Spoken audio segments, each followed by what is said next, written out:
अस्सलाम वालेकुम, मैं हूं फैसल अजीज़ खान और आप देख रहे हैं मेरा यूट्यूब चैनल। इमरान खान में बेताबी है, वो इंतज़ार कर रहे हैं कि बॉल मुझ तक वापस आए। जो बॉल मैंने करवाई थी, जो बॉल उन्होंने करवाई थी, वो आपको याद होगा। अपनी गलती, जिसकी भी गलती वो मान ले, अपनी गलती सुधार ले। इस बॉल की वापसी का इंतज़ार है। इस पर एक अपडेट है, आगे चल के मैं आपको बताऊंगा। पाकिस्तान में हालात श्रीलंका से ज़्यादा ख़तरनाक होने जा रहे हैं। श्रीलंका में इस वक्त 420-425 रुपए का पर एक डॉलर है। एक शख्स को 5 लीटर से ज़्यादा पेट्रोल और डीजल नहीं मिल रहा है। कारोबार ज़िंदगी बंद है, बिजली नहीं है, खाने पीने की चीज़ें नहीं है। श्रीलंका डिफ़ॉल्ट कर चुका है। पाकिस्तान इससे ज़्यादा ख़तरनाक कैसे होगा? ये एक नई रिपोर्ट आई है। बहुत सारे अहम लोगों से बात की है। खौफनाक सूरत हाल है। अगर फैसले नहीं हुए तो पाकिस्तान श्रीलंका के सामने, जो सूरत हाल श्रीलंका के अंदर है, पाकिस्तान के अंदर बहुत ज़्यादा ख़तरनाक होगी। चाइनीज़ को कौन टारगेट कर रहा है? तीसरा अहम पॉइंट, चाइनीज़ को कौन टारगेट कर रहा है? कराची में, जामिया कराची के अंदर एक महफूज इन्वायरमेंट में, जहाँ पे कोई भी पाकिस्तान रेंजर्स, सिंध रेंजर्स के बगैर ना आ जा सकता है ना जा सकता है। कोई दरवाज़ा, कोई गेट, कोई रास्ता कहीं से भी पॉसिबल नहीं है कि जामिया कराची में रेंजर्स की इतनी हैवी सिक्योरिटी के सामने से गुजर कर ये बॉम्ब अंदर ले जाए और फट जाए। तो मंजरनामा आपकी नॉलेज में लाऊंगा कि सूरत हाल है क्या, कितना ख़तरनाक इन्वायरमेंट हो चुका है। और चौथी और अहम तरीन बात, पीटीआई के एमएनए को गिरफ्तार कर लिया। अलमिया है सिंध हाउस में बंदरबाट, झांगा मांगा, मरी वाला इन्वायरमेंट, ख़रीदारी वाला इन्वायरमेंट, जिसके ऊपर एहतजाज हुआ। पीटीआई के 2 एमएनए ने एहतजाज किया। उन्हें एहतजाज के बाद सिनेरियो चलता रहा और आज उनकी गिरफ्तारी हो गई है। अदालत में उनकी गिरफ्तारी हो गई है। अदालतें रात को 12 बजे भी खुल रही हैं और अदालतें ऐसे ऐसे फैसले कर रही हैं, ऐसी ऐसी चीज़ें कर रही हैं जिसके ऊपर बहुत ज़्यादा एतराज़ हो रहा है। फेडरल लॉजेस के अंदर जो सिनेरियो होता है, तोड़फोड़ होती है, मारामारी होती है, वहाँ पर जाने दिया जाता है। कोई एफआईआर नहीं होती, कुछ नहीं होता।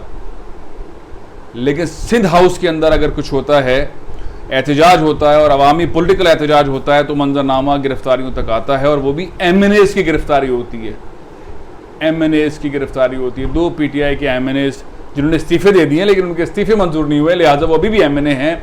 फ़हीम खान और अताउल्लाह, उनको गिरफ्तार किया गया है। 2 और साथियों को भी उनकी गिरफ्तार किया गया।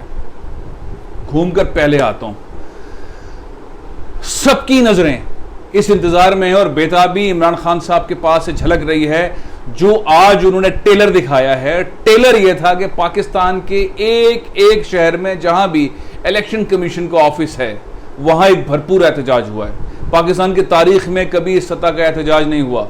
एहतजाज ऐसा हुआ है, टेलीविजन चैनल उस तरह दिखा नहीं सके। जिन 2-3 चैनल्स ने दिखाया है, उससे अंदाज़ा लगाया जा सकता है। एयरवाई ने दिखाया है, बोल ने दिखाया, एक आधे और चैनल ने दिखाया, बाकी चैनल ने तो उसको ऐसा दिखाया कि इससे कुछ हुआ ही नहीं। लेकिन बहरहाल आप सबके नज़रों में है, सोशल मीडिया पे चल रहा है ये एहतजाज। दुनिया इसको मॉनिटर कर रही है कि यानी कि पाकिस्तान में इलेक्शन कमीशन मुतनाज़ा है। पाकिस्तान की सबसे बड़ी पार्टी जो 4 सूबों के अंदर जिसने सीट्स ली, जिसके वजीर आजम थे, जिसके सदर हैं, जिसके सारे गवर्नर थे, जिसकी सारी की सारी एडमिनिस्ट्रेशन थी पूरे पाकिस्तान में, जिसको हटाया गया, वो कहती है कि इलेक्शन कमीशन जो है वो मुस्लिम लीग नून का है। इसको नज़रअंदाज नहीं किया जा सकता। कोई भी आज़ाद इदारा इसको नज़रअंदाज नहीं करेगा, इंक्लूडिंग मुस्लिम लीग नून के लिए बड़ी ख़तरनाक बात है। पाकिस्तान पीपल्स पार्टी के लिए भी ख़तरनाक बात है।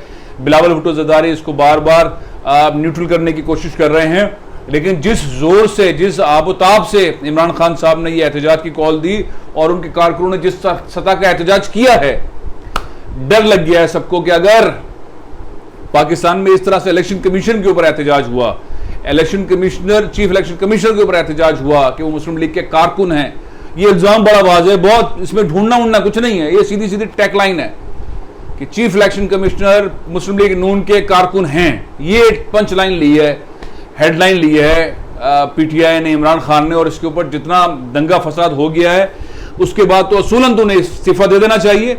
अगर वो वाकई एक ऐसा कैरेक्टर रखते हैं तो उन्हें तो आज फौरन इस्तीफा दे देना चाहिए, कि अगर इतनी बड़ी पार्टी मुझ पर एतमाद नहीं रखती और इतनी बड़ी तादाद के अंदर पाकिस्तानी मुझ पर एतमाद नहीं रखते और पाकिस्तान के हर शहर में हर जगह के ऊपर मेरे खिलाफ एहतजाज हुआ है, तो भाई ये पाकिस्तानियों की सीट है, पाकिस्तानियों को इंसाफ देने की सीट है, पाकिस्तानियों के लिए ये सीट है। और पाकिस्तानी अगर नहीं चाहते हैं कि मैं सीट पे रहूं तो ये मेरा इस्तीफा और मैं घर जा रहा हूं।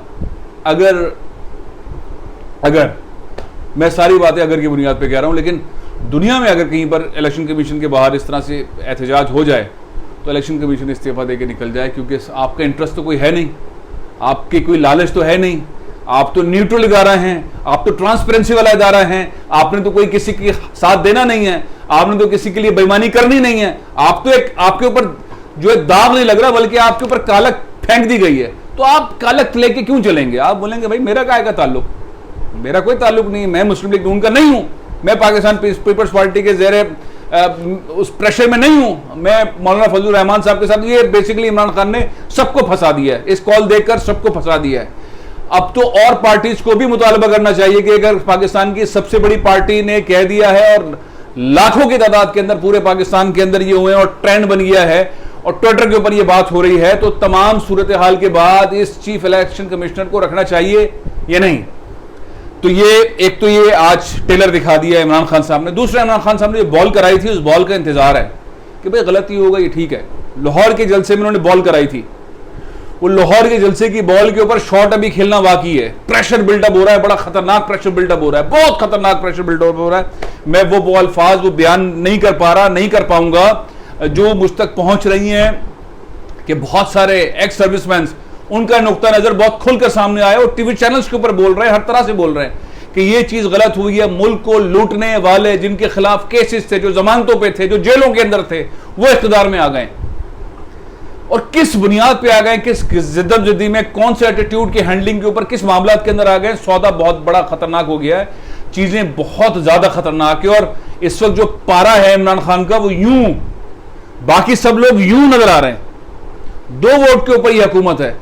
चीफ इलेक्शन कमीशन को मुतनाज़ा कर दिया है। मंजरनामा देखें आप, इस सारी सूरत हाल के अंदर एक कॉल इमरान खान की खतरनाक इन्वायरमेंट में ले जा सकती है, पाकिस्तान को बहुत खतरनाक इन्वायरमेंट में ले जा सकती है, इंतहाई खतरनाक इन्वायरमेंट में ले जा सकती है। क्योंकि उनके साथ जिस तरह पब्लिक खड़ी हुई है, जिस तरह खवातीन नौजवान खड़े हुए, पता नहीं नजर क्यों नहीं आ रहे, दिखाई क्यों नहीं दे रहे। मैं एक बहुत मोहतात अंदाज से कह रहा हूं कि जिस अंदाज में पीटीआई के साथ इस वक्त लोग खड़े हुए हैं, ऐसे किसी पार्टी के साथ माजी में नजर नहीं आए। खवातीन जिस तरह खड़ी हुई हैं, नौजवान जिस तरह खड़े हुए हैं, रिटायर्ड ऑफिसर जिस तरह खड़े हुए हैं, ब्यूरोक्रेट जिस तरह खड़े हुए हैं, ओवरसीज पाकिस्तानी जिस तरह खड़े हुए हैं, माजी में किसी लीडर के लिए इस तरह खड़े नहीं हुए। और सब की नजरें इमरान खान साहब की उन अल्फाज के ऊपर है और इमरान खान साहब इंतजार कर रहे हैं जो मैंने बॉल कराई थी उसका जवाब दो, उसका जवाब देते हो या नहीं देते हो। तो सूरत हाल बड़ी खौफनाक है। दूसरा आ जाइए, हम बहुत बुरी तरह फंस गए। हम फैसला इमरान खान साहब के पास है और फैसला एक और शख्सियत के पास है जिन्होंने इंतजार करवाया हुआ है कि ये क्या होना है, इस हुकूमत को किस तरह से लेफ्ट राइट करना है और किस तरह से पाकिस्तान के अंदर जो है वो आज़ाद इंतखाबात, मुनसिफाना इंतखाबात की तरफ जाना है। और जितना जल्दी जाना है उतना जल्दी ही इस मसले के हल की तरफ जा सकते हैं, अदरवाइज नहीं। श्रीलंका में क्या हुआ? श्रीलंका के अंदर इसी तरह का सारा गेम हुआ, बिल्कुल सेम कॉपी पेस्ट हुआ, लेकिन वहां पर आप दहशतगर्दी के मामला नहीं है, वो किसी अफगानिस्तान के सरहद के साथ नहीं मिलता, वहां पे वो वाले लोकेशन वाला इंटरेस्ट नहीं है। तो जितना हो सकता था वहां हो गया। महंगाई उसकी यहां आ गई, डॉलर 400 450 के ऊपर के करीब पहुंच गया, डीजल पेट्रोल है नहीं, बिजली है नहीं, लोग निकल नहीं रहे, कारोबार जिंदगी नहीं हो रहा है, बहुत बुरी सूरत हाल है। कोई उनको पैसा देने को तैयार नहीं है, डिफॉल्ट हो गया। $1 बिलियन इंडिया ने दिया था, लेकिन इंडिया ने भी गुजारे के लायक दिया था अपने असर लाने के लिए, वो अभी अपील्स कर रहे हैं, बहुत बुरी तरह फंसे। हमारे पास सूरत हाल ये है कि हम दहशतगर्दी से निकल के भी आए हैं, हमने 2 बड़े ऑपरेशंस किए हैं, दहशतगर्दी पे थोड़ा काबू पाया है, थोड़ा सा अमन आया है। लेकिन सारे जराए, सारे इदारे सब कहते हैं कि हम दहशतगर्दी में घिरे हुए हैं, हम किसी वक्त भी कोई भी बटन दबाएगा और हमारे शहरों के अंदर धमाके शुरू हो जाएंगे। मेरे मुंह में खाक, अल्लाह करे ऐसा ना हो, अल्लाह करे ये सब कुछ ना हो, अल्लाह करे ऐसी कोई सूरत हाल ना हो। लेकिन हमारे पीछे जो ममालिक लगे हुए हैं, जिस सतह की दहशतगर्दी इस मुल्क के अंदर हुई है, ऐसी दहशतगर्दी कहीं नहीं हुई। और इस दहशतगर्दी को रोकने वाली, बचाने वाली एक ही क़ुव्वत अल्लाह ताला के बाद, वो पाक फ़ौज। उसने कुर्बानियाँ दी, शहादतें दी और रद्दुल फसाद, ज़रब अज़ब के ज़रिए कला कमा कर दिया इस सारी दहशतगर्दी का।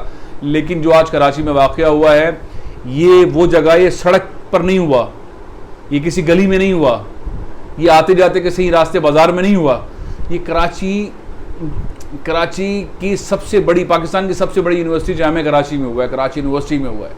कराची यूनिवर्सिटी के जितने भी गेट्स है, जितनी भी दीवारें, वहाँ पे सिंध रेंजर्स है। पुलिस तो यही है लेकिन रेंजर्स है। रेंजर्स को बगैर बताए दिखाए ना कोई अंदर जा सकता है ना कोई आ सकता है, इंक्लूडिंग स्टूडेंट्स। उनको अपना कार्ड शो करना पड़ता है, उनको गुजरना पड़ता है उन रास्तों से। पॉसिबल नहीं है रेंजर्स को चकमा दिए निकल जाना। रेंजर्स अंदर रहती है जामिया कराची में, कई दिहाइयों से रह रही है। कोई वाकया ऐसा नहीं हो सकता जब जो रेंजर्स के इल्म में ना हो। उनकी इतनी ज़बरदस्त किस्म की नेटवर्किंग है, इतनी ज़बरदस्त किस्म का उनका मामला है, लेकिन ये हो गया है, ये हो गया है। बड़ा ख़तरनाक है चाइनीज़ को हिट करना। इंडियंस के मफाद में है और कुछ ममालिक के मफाद में। पाकिस्तान बड़ी ख़तरनाक तरीके से दहशतगर्दी के ऊपर बैठा हुआ है। अगर फैसले नहीं होंगे, इमरान खान साहब को कॉल दे देते हैं, जिस बॉल का इंतज़ार वो कर रहे हैं वो बॉल वहाँ से जवाब नहीं आता है। एक्स सर्विसमैन की जो आवाज़ें आ रही हैं, पाकिस्तानियों की जिस तरह से आवाज़ें आ रही हैं, जिस तरह से सूरत हाल निकल रही है, हम बड़े गंभीर वाले मरहले में जा सकते हैं। हम श्रीलंका से बहुत ख़तरनाक मरहले में जा सकते हैं। हमारे यहाँ तो मारा मारी धमाके वमाके, श्रीलंका में ये नहीं हो रहा। वहाँ पे तो खाली माशी, हमारे तो माशी तौर पे भी फंसेंगे, दहशतगर्दी के तौर पे भी फंसेंगे। लीडरशिप हमारी करप्ट है, हुकूमत सबको पता है, जमानतों के ऊपर है। और एक बहुत बड़ा गैप, एक बहुत बड़ी ख़तरनाक किस्म की सूरत हाल पाकिस्तान में मैं देख रहा हूँ।